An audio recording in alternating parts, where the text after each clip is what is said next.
Summer of the Mariposas, Chapter 14. El Diablito, the little devil. The little devil only dances and jumps when he's agitated. I'm tired, Delia said, and she fell into the nest of the clothes we had built ourselves the night before. It appeared to be clean, despite our tussle with the lechuzas. There was no sign of the struggle or the mud of last night's rain. Me too, Delia chimed in, joining her in the nest. Listen, Odelia, I think we should rest, Juanita whispered, eyeing the twins whose eyes were closed in genuine exhaustion. I stared at them for a moment, debating. Okay, I conceded, but just for a little while. I don't want to go to sleep. Peta whined as she watched me and Juanita making ourselves comfortable on the bed of clothes. What if the Chupacabras comes to get us? There's nothing to be scared of. It's daytime, I said, reaching for Peta. She let me pull her down and lay next to me, burying her face into my side, the way she does when we're at home. That's right, Juanita said, rubbing Peta's back for a moment. We'll take a short nap and then move on. See, look at the map. We're here and there's Hacienda Dorado. We'll be there before the Chupacabras has a chance to get us, because he only comes out at night, you know. I watched as Juanita pointed at the short distance on the map. I didn't have the heart to tell them that an inch on the map was lots of miles on foot, and we might not make it there before nightfall. I've been overconfident in our ability to walk so many miles at once in such rough terrain when we left Teresitas. After the girls handed it back to me, I looked at the map more closely, and I saw once again that there was no houses or farms between us and Hacienda Dorado. Teresita's husband had drawn many hills and even a creek along the crooked path, but no other signs of human life were depicted on the map. It was both disheartening and worrisome to know we were out here alone with no hope of coming across someone to help us. Odelia, are you scared? Peta asked, lifting her head to look at me. Not right now, no, I said. Peta rested her face on my arm and let out a long breath. Me either. I don't think that Chupacabras stands a chance, Delia said from beside Juanita. We're a force to be reckoned with, you know. We are, Delia chimed in, sitting up on her elbow to make eye contact with us. Cinco hermanitas, together forever. I flipped to my side and wiggled myself into a more comfortable position. If we're going to sleep, then we should go to sleep. Nobody said anything after that. Even though nobody was admitting it, I knew deep inside we were all still worried about the Chupacabras. However, we were so emotionally and physically exhausted that we fell asleep almost instantly and slept for hours without stirring. When I first opened my eyes, I didn't have to look at my watch to know it was high noon. The sun was peering down at us from the center of the gaping hole in the roof. However, it wasn't the sun that had wakened me. There was something else. Something inherently evil had drifted into my wakeful consciousness, a bad dream of some kind, a warning, perhaps. Juanita? I whispered, reaching for her. El Chupacabras? She asked, jolting up to a sitting position. I listened to the distant sound. I don't know. I hear bleating and singing, Delia said, sitting up slowly. It's a boy for sure, and he has animals with him. A shepherd? Or maybe a goat herd? I said, shaking the others awake. Delia woke up right away, but Peta stretched and out on the nest and groaned with her eyes still closed. Come on, ladies, get up. Someone's coming. Get up. Juanita and I clung to the wooden slat, barring the door open. She looked too afraid to open it, and after what happened the night before, I didn't blame her. Who's out there? I called. He can't hear you, Delia said, shoving Juanita aside and pushing up the wooden slat. What are you doing? I asked, alarmed. We can't let him in here. He could be dangerous. More dangerous than what we encountered last night? Please. He's probably a ranch hand from some isolated ranchito out here. He might even be from Hacienda Dorado, Delia said and opened the door. He has goats, I said. It would be like baiting the chupacabras. Juanita got up and tucked her shirt into her shorts. Hello? It's daylight. The Chupacabras only comes out at night. Besides, if he has goats, he has water. Let's just hope he can spare some. And food, Delia said, running to help her twin push the other tractor-sized door open. Peta followed us on into the bright sunlight. Oh, I do hope he has food. I'm so hungry I could eat a donkey right now. Of course you could. Peta Chulupita, Delia said. Some things never change. Whatever. Make fun of me. I don't care, Peta retorted, shoving at Delia's back. I took a hold of Peta's arm and pulled her behind me as Delia and Delia peered out into the sunlight. I'm not sure we should be making new friends right now. He could be dangerous. Don't assume the worst, Velia said as she poked her head through the doors. He looks like a very nice boy. See? I couldn't see what Velia was talking about at this angle. I needed to get outside now. Before the girls rushed headlong into another nightmare brought on by a lack of caution. How many times would Teresita's warnings have to come true before they believed the seer? Once outside the barn, Peeta stood behind me, staring at the sorriest sight we'd ever seen. A small, bedraggled boy was coming up the hill toward us with a small herd of goats following behind him. His threadbare clothes were filthy and shredded to the point that I couldn't tell his t-shirt used to say. His hair was long and stringy. Whole sections of it were clumpy and clung to his head like matted fur, and the parts of it that hung over his eyes and covered both his ears were wispy. Looking at him, it was hard to believe he was even a human being.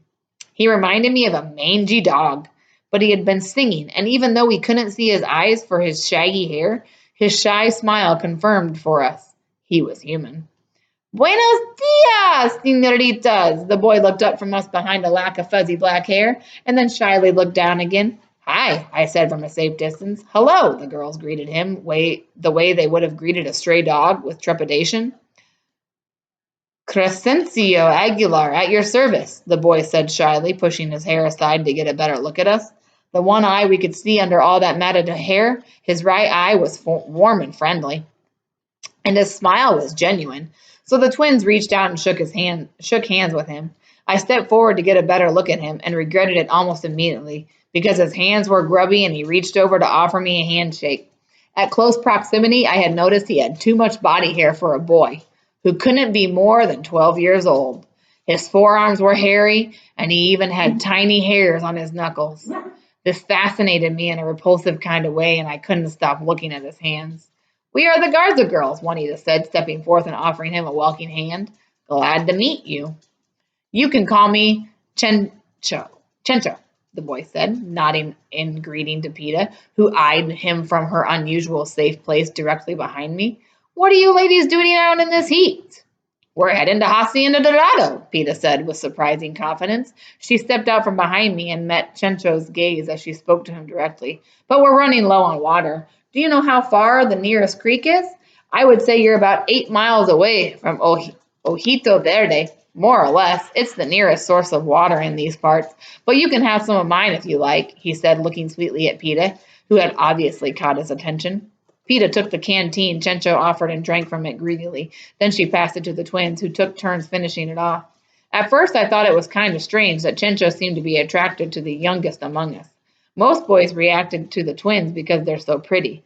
But watching Peeta interact with him with such self-assurance made me realize she was growing up before my very eyes. Soon she would be getting taller, shedding her baby fat, and wanting to wear lipstick. She looked both like Papa and Mama, but she seemed to have inherited the best features from both, so she would be beautiful someday.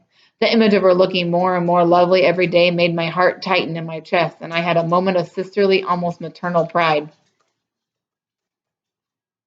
But even as I marveled at my baby sister's potential, I couldn't shake the nagging feeling that something wasn't quite right with the boy in front of me. He was more than strange looking, and his sudden appearance set off all kinds of red flags in my head. Looking at his hairy hands again, I suddenly felt the urge to get away from him. Juanita shook the empty canteen, frowned disapprovingly at the twins, and handed it back to the boy. Where are you from, Chencho? Oh, I'm from Puerto Vallarta originally, but now that I'm all alone, I live out here by myself, Chencho said. You mean you live out in the woods? Peeta asked. Her eyes grew wide with shock, but a glint of admiration twinkled in their depths. Chincho grinned shyly as Peeta questioned him. Oh, yes, he said. There's all kinds of places to sleep in the wild. Out here, nobody bothers me, and I don't bother anybody. I only go into town when I need to buy supplies. The countryside is the best place to be for someone like me. Well, thank you for the water, I said. Sorry we can't stay and chat, but it's late and we've got to get going. Then I turned around to talk to the girl, shutting him out. Why are you traveling on foot? He asked. Where are your parents? It's a long story, I said, not bothering to explain. Let's go, ladies. Buenos pues. You can travel with me if you like.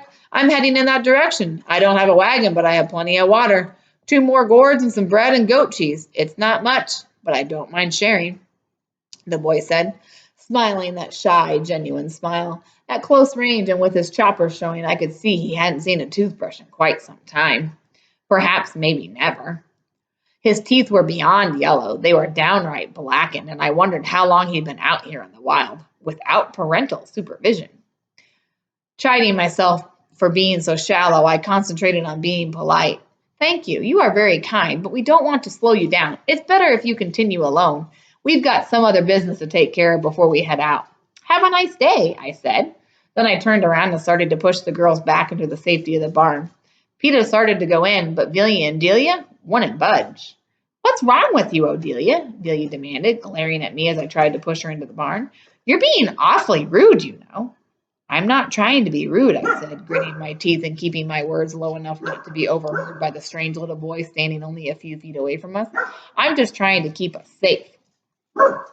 Delia yanked my hand off her arm. You're being stupid right now. No, I'm not, I whispered. How many more monsters are you going to invite into our lives before you learn your lesson? I'm tired of you putting all of us in danger. Now you either stay here with me or you head out alone because I'm not going anywhere until I'm good and ready. Listen to her, Delia. Delia leaned in and whispered in her twin's right ear. She's got a point. We can't be too careful. Fine. Whatever, but I think you're both overreacting. Delia pushed me out of the way. Delia followed her twin sister into the barn, but not before she gave me an apologetic smile. Well, have a nice day, I repeated as I waved at the little goat herd. With Juanita by my side, I looked out to make sure the boy was leaving as I pulled the barn door shut. The disheveled boy waved one last time, looking confused before he headed up the road. I slammed the latch down to lock us in. Juanita helped me pick up the clothes on the barn's dirt floor. We shook the old hay off of them, folded them up again, and put them back in our bags. You really think he was dangerous? No telling, I said, but I'm not taking any more chances. From now on, we do things my way. I waited a full hour, keeping time on my thrift store watch to make sure we were far enough behind the goat herd not meet up with him again. But all my efforts were for naught. As we made our way down the dirt path later that day, he called to us from a cluster of boulders by the side of the road. In a moment of weakness, I decided to let him join us as we continued on our journey. He was nice enough to the girls, offering us water from a different canteen than the other girls had emptied earlier. Why is your goat tied to your wrist? Peta asked him as she sidled up to walk beside the boy up ahead of us. Oh, do you mean this halter? Chencho asked. See, that's a bell on his neck. He's the leader. Wherever he goes, the others follow, but he's a wanderer. And if I don't keep him close, he'll take off on me. Then I'll lose the entire herd. I can't afford that. They're my source of food. So I keep him right here by my side. You mean you only eat goat meat? Peta asked, scrunching up her face in disgust. Chincho threw back his head and laughed. No, I didn't mean that. I eat lots of things, but goats are they're my livelihood. They sustain me. Oh, but he's so big. Don't you get tired of pulling him along? Peta asked as she watched the boy tug at the goat. Yeah, Chincho said, laughing. He's a billy goat. They're stubborn sometimes, but I'm a bigger mule than he is. Have as much water as you like. We can refill it on the way when we get to Ojito Verde. The girls have been passing the second canteen around, taking small, careful sips from it. But at the request, they drank greedily. We walked all afternoon by the goat herd's side. He was quiet and shy, but he seemed to enjoy listening to Peta. She flittered around him like a pesky gnat, glad to have someone eager to listen to everything she had to say as she recounted her adventures on the banks of the Rio Grande. Every now and then, Chincho would turn back to check on us. At those times, the rest of us smiled and let him know that we were doing okay. No, he wasn't going too fast, and no, we didn't need to stop. We had to get to Hacienda Dorado before day's end. It wasn't until I saw the sun kissing the horizon that I realized we were in trouble. I looked down at the map anxiously and tried to make sense of it. My wobbly legs were telling me we had traveled far. But in actuality, the landmarks showed that we weren't even halfway there. Going up and down hills on rough terrain were taking a lot longer than I had anticipated, which meant we still had about 7 or 8 more miles to go before reaching Abuelita's house. Looking at the two hills to the left of us, depicted as twins' fists almost touching each other on the map. I wanted to cry. The tiny space on the map between the two fists and Hacienda Dorado told us we were close, but I knew better. Half an inch of paper meant we were not going to make it before dark. We're going to have to stop and find shelter, I said, breaking Peeta's joyful stride with my somber words. What? Peeta wailed. But you said... It's going to get dark soon, I continued, and we need to find a nice, safe place to rest. Juanita tore the map out of my hands and flipped it around, looking at it from all angles. No, we cannot stop. We're almost there. It can't be that much farther.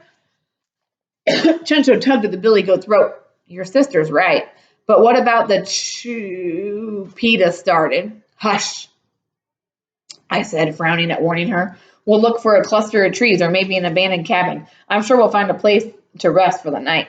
An abandoned cabin? Chencho asked, stopping to look back at us. I know a good place to rest up in the city. It's an old sod house from the days of Pancho Villa. Of course, now it only has 3 walls, but it still has most of the roof. I sleep there all the time. Nobody's ever bothered me there. 3 walls? Velia's disbelief showed in her face, and I sympathized with her. Chincho's face suddenly turned red. Well, it's old, a relic. Come on, Peeta said, taking Velia's hand and giving it an encouraging tug. It'll be like camping, only nicer because there's a roof. Well, except that we don't have our sleeping bags, but we can make another nest with our clothes like we did in the barn. We don't have any other options, do we? Juanita asked, and the girls hung their heads, defeated. I tried thinking of ways to get out of this. After all, we didn't know anything about Chencho. He seemed harmless, but I couldn't shake the feeling that his accommodating manner, his eagerness to help us, was masking something unpleasant, something more sinister in him. He didn't look like the chupacabras. The chupacabras were demonic in appearance, not human, so he couldn't possibly be it. But my suspicious mind kept telling me not to trust him, too, to be extra careful around him. We'd already gotten into trouble too many times when we didn't heed Teresita's warnings. Did she say something I'd forgotten that might help us ward off the chupacabras? Whatever he was, whether a demon in disguise or just a simple goat herd, it didn't matter. I vowed to keep my sister safe from the evil chupacabras. I wasn't going to get any sleep that night. Chincho's place was worse than expected. There were 3 walls, all right, 3 broken down sides to what must have been a stone house ravaged during La Revolucion. The windows were gaping, crumbling holes. The place was infested with stingweeds and scurrying field mice. And to make things worse, spiders and scorpions peeked out from under jutting rocks and fallen pieces of roof. It was one thing to step on them or jump out of their way when you're walking by them, but it's a totally different ballgame to have to sleep among them. Velia and Delia went around kicking debris out of the way with Chincho, who seemed to know exactly where everything was. He pushed aside an array of mesquite branches to reveal the furniture, remnants of old filthy mattress, 2 metal stools, and an ancient rusty pot-bellied stove. He smiled and jiggled a spotted blue coffee pot. Who wants coffee? That sounds lovely, Velia said, sweetly, sounding like a heroine in one of those historical pieces on the Arts Channel instead of a modern-day girl stranded in the ruins of the Mexican countryside. Chincho made a fire in the center of the sleeping area to keep us warm after dark. The twins and I drank the coffee, and we all sat among a herd of 12 goats and ate the loaf of bread with goat cheese, swearing it was the best darn cheese we'd tasted in our entire lives. It's nice to have company, Chincho said. He leaned back against the third wall, snuggled under his poncho, and smiled proudly at us as we huddled together on the mattress. A lone coyote howled somewhere in the dark, and we froze momentarily. Several of the goats that had settled around us lifted their heads and listened to the coyote's call. Then hearing it again, they bleated and inched closer to each other. We inched closer to each other, too. I looked at Chincho and wondered what had brought him here. What could possibly make him think this was a better life than the one he had before? So tell me, why are you here all by yourself? I asked. Chincho's voice was small, quiet like he was. It's easier for me, being out here. I couldn't help but think there were things he wasn't telling us, so I pressed on. What happened to your parents? Don't you have brothers and sisters, aunts, uncles? Someone who could take you in? No, Chincho said. My mother died when I was 7 years old. I'm all alone in the world now. Nobody wants to take care of an orphan, and I don't much care for the street life. sleeping on sidewalks, fighting for trash and scraps. That's no kind of life. I'd rather be out here, raising goats, camping out every night, sleeping under the stars. It's peaceful. Don't you get scared out here? Delia asked Chincho, curling up closer to her twin sister, lifting her arm in midair. Chincho flexed his muscles and pointed to his puny right bicep. There's nothing to worry about, he answered confidently. Chincho's here. What about the chupacabras? Peter asked. Chincho didn't answer. Instead, he picked up the coffee pot and poured the last of the old coffee into the grass, turning away for a long moment. Finally, he turned back to look at us again. Oh, well, there is that, he said, sounding less sure of himself. Have you seen it? Peter wanted to know. The demon? Seen him? Yes, we've had our disagreements, he whispered. Once or twice, to be sure. His words sent chills up my spine, and I had the sudden urge to flee, to take my sisters and make a mad dash for it. But where? There was nowhere to hide from the demon. If it were to show up here, did he attack you? What did he look like? Delia wanted to know. Chincho threw a log onto the fire and then looked at us as the twins sitting beside him. I'll never forget him, he whispered, sounding more and more morose by the minute. His eyes are the color of burning coals, and his fangs are bigger and sharper than a javelina's tusks. But his claws are just as dangerous. He can rip out your heart with them. Peter leaned forward to peer into Chincho's face. How do you know about his claws? He took my eye, Chincho said, lifting the lock of hair from over his left eye to reveal a deformed eyelid fused together by thick scars. At the sight of his missing eye, Teresita's husband's voice crept into my head. I injured it. Shot it through the left eye. Bullet went right into his head. It howled like a rabid dog. I've never seen anything like it before or since. Suddenly spooked, I sat up to inspect Chincho's missing eye. The Chacaburas has a missing eye, I said suspiciously. A friend of ours shot him. That's great, Chincho said. He put the empty coffee pot aside and sat forward, giving me his undivided attention for the first time since we'd met him.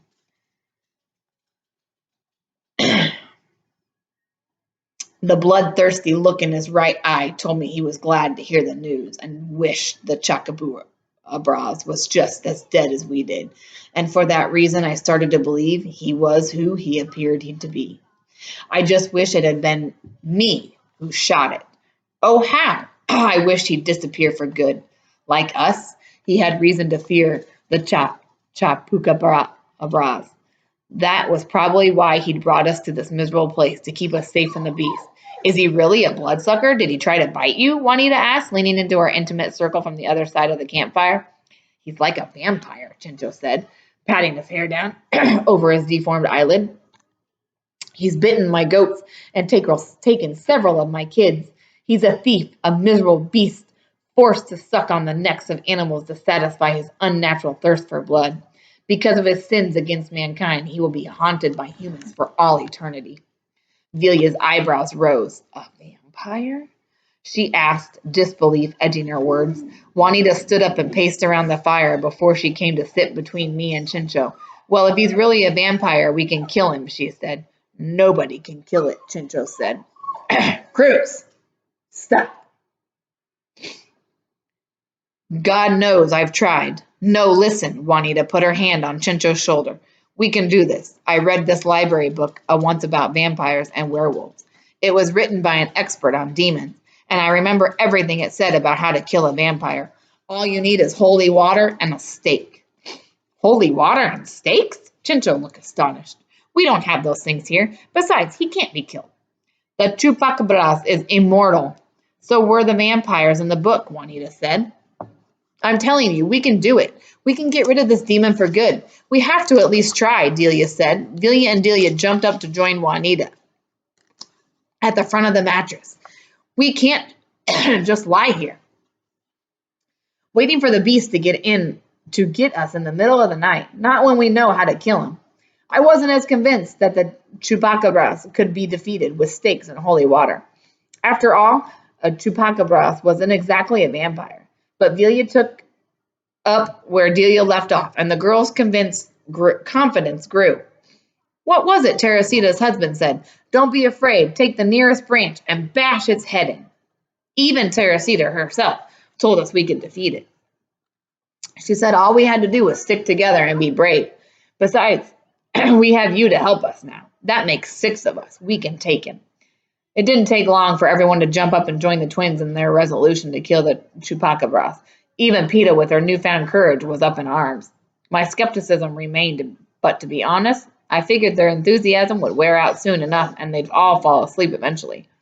As for me, I would continue to keep vigil throughout the night, hoping and praying that the chupacabras wouldn't find us before dawn. But before I knew it, our entire party was sitting around the campfire like a gang of renegades in an old western. Chinto was keeping the fire alive by throwing another log and poking at the base of it. But Juanita and Delia were carving away at branches with 2 small pocket knives from Velia's tool belt.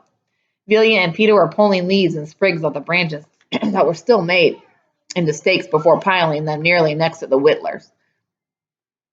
Juanita put the knife down and shook a cramp out of it in the semi-darkness. My hand feels like it's going to fall off.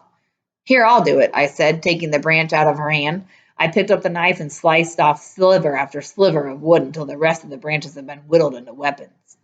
After we had finished carving out as many stakes as we could, Juanita placed the finished ones strategically along the wall so that everyone had access to them.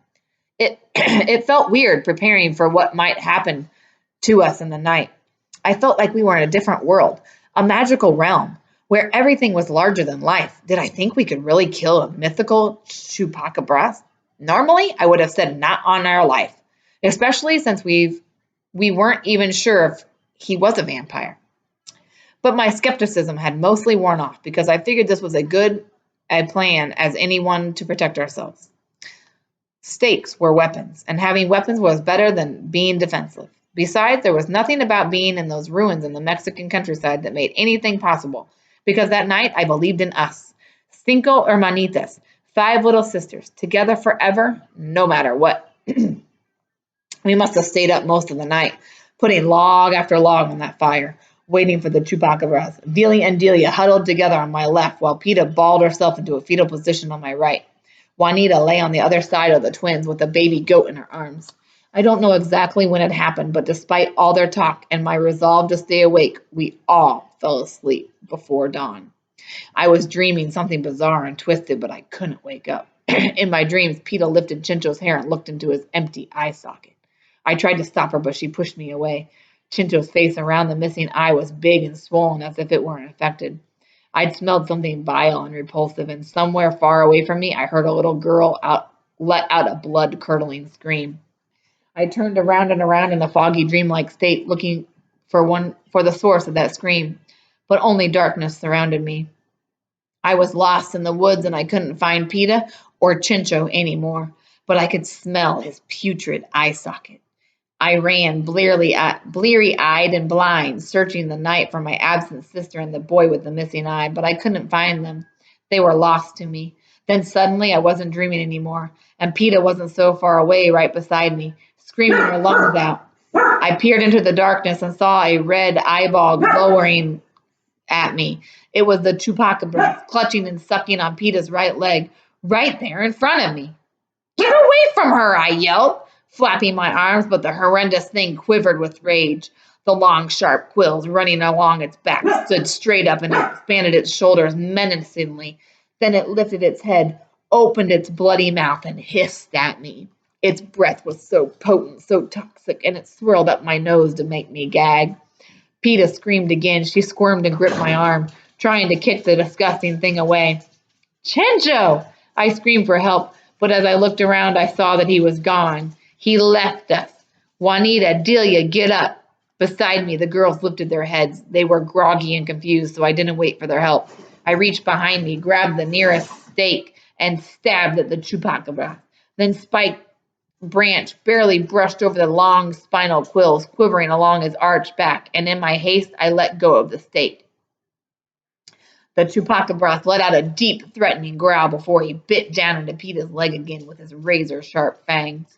Peta bawled in agony and clung to my arm. I reached for another stake. This time, I didn't drop it. This time, I stood up and stabbed it at his face with all my might.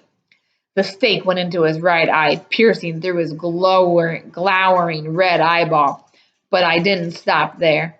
As the chupacabras let go of Peter's leg, I shoved the stake deeper into his skull with the full weight of my body behind it.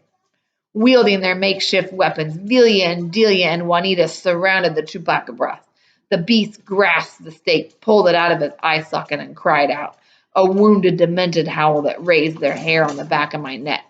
Seeing the glowing eyeball gutted out and spiked on the stake made the girls back away in disgust.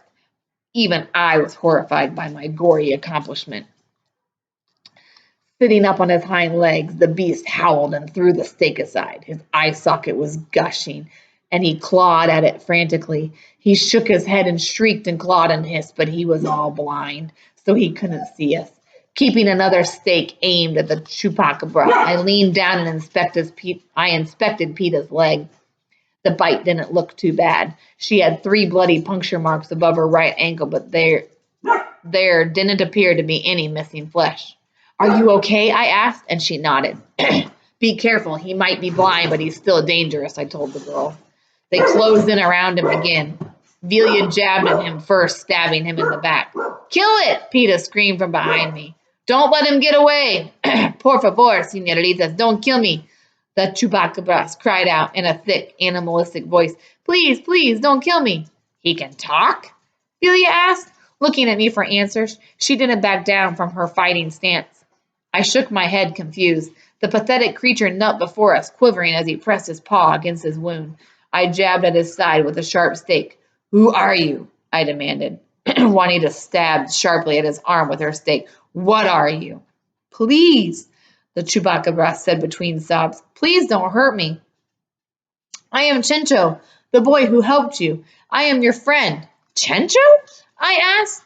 The beast shook as he transformed himself back and forth between his goat herd self and the grotesque form of the fiendish chupacabras. Is that you? Yes, it is me, Chencho, the semi-demonic voice said. He rocked himself side to side, trying to control his form, which was weakened 1 minute and strengthened the next, constantly shifting between beast and boy. I beg you not to hurt me. It is not my fault. I am not myself tonight. Please let me go. I promise I won't hurt you again. I promise. Who did this to you? I asked, poking him in the chest with the sharp tip of my stake. I don't know. I don't know, the chupacabras whined. Why, what do you mean you don't know? Juanita asked, poking him in the back. Cruz. He did this. How did this happen to you? Is it some kind of spell? Can it be undone? Tell us. Maybe we can help you. Nobody did this to me, the chupacabra said, his voice low and pained. This is just what I am, what I have always been. I try to control it, but sometimes the beast inside me takes over, and I am overcome by the need to feed. Well, you weren't trying very hard tonight, Peta said. She pushed herself back with her good leg, scooting as far away from the chupacabras as she could get. I reached down to help her. When she was sitting at a safer distance, I came back to the chupacabras and started circling him while my sisters kept their stakes at his throat and back. Taking a good look at the quills on his back, I ran my stake along them to test their sturdiness. The action made the chupacabras arch his back like a cat, and he hissed again. You lied to us, I said. You told us you were an orphan, that your mother died. I didn't lie about that, the chupacabra said. He turned his head sideways, following the sound of my traveling voice.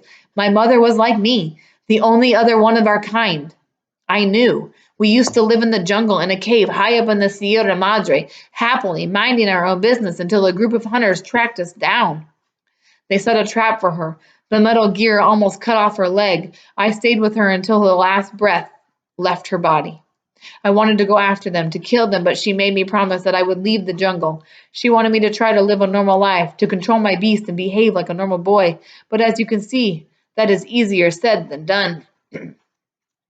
So you're some kind of wild animal? I asked. Why didn't the hunters come after you? Why didn't they kill you? Chincho shook his head and cried. His whole body trembled as he spoke, and his quills quivered with his sobs. I don't know. They didn't see me. I left before they came back for her, Chincho said, crying and covering his face with his hands. Please, please, let me go. Vilya pushed a stake at the chupacabra's throat menacingly. What should we do with him? I put a hand on Vilya's shoulders to stop her from doing something drastic. We can't kill him, I said.